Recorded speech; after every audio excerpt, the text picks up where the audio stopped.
So Eddie Howe held his press conference this morning. There was obviously only one place to start, and that was Chris Wood. Newcastle sanctioned this deal yesterday, which we reported on Chronicle Live, and today Eddie Howe officially confirmed that Chris Wood will be leaving.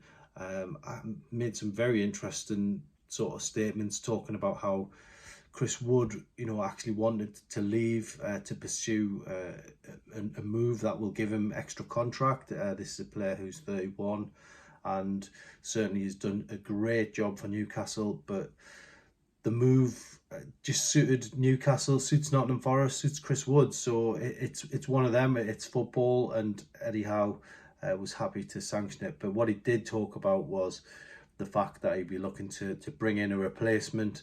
I asked him if he was going to sign a player that would excite fans. That's pretty much what supporters want to see at this time of year, and he said that is definitely the task they've got in the next 10 days. There's a real opportunity now to give possibly the squad a new dimension, something that we didn't expect in this window. People thought it was going to be about midfielders, defenders. Even Eddie Howe said only 3 days ago he did not expect to be losing Chris Wood.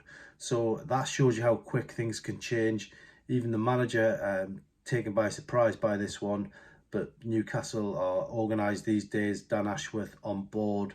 They've got the full transfer committee there. Eddie Howe's got his own ideas, and he'll have a player in mind who he wants to bring in. So that process is already underway. But Newcastle will be saying goodbye to Chris Wood today.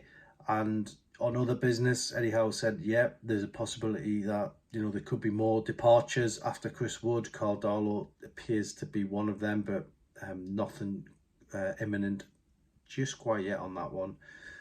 For Eddie Howe, he also had the small matter of Crystal Palace to look forward to this weekend, a game in which Newcastle can put an 8-point gap between themselves and Tottenham after what happened last night. It's just phenomenal stuff. So Newcastle aiming to cement that Champions League place at the weekend, but I've got a funny feeling there's going to be a lot of transfer stories you're going to see on Chronicle Live in the next couple of days.